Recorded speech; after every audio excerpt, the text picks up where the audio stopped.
Amora wandered down the crowded street, her stomach grumbling and her heart heavy. She had just left an exhausting day at work, only to find an eviction notice pinned to her apartment door. The vibrant market around her felt like a stark contrast to her gloom. As she passed a small food stall with a sign that read, "Food for the Soul," a tantalizing aroma made her stop.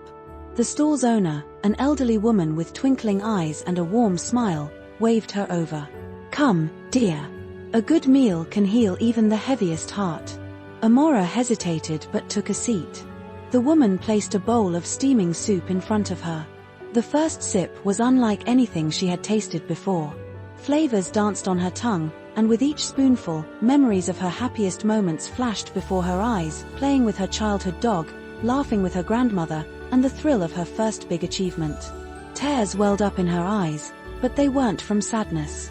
"What is this?" she whispered. The woman chuckled. "It's a recipe passed down through generations. It doesn't just fill your belly, it nourishes your soul." Intrigued, Amora asked to learn more about the food. The woman invited her behind the counter. "Every dish has a special ingredient," she explained, holding up a jar of sparkling spices. "But the magic isn't in the spice itself. It's in the intention.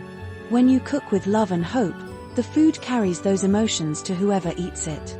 Amora spent hours learning from the woman, chopping vegetables, kneading dough, and sprinkling the magical spices. For the first time in months, she felt a spark of joy. Inspired by the experience, Amora decided to help others who were struggling.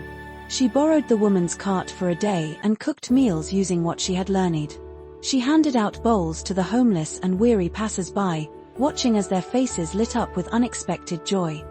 One man, who had been slumped against a wall, stood up with renewed energy after finishing his meal. "Thank you," he said. "I don't know what was in that, but it made me feel like I could face tomorrow."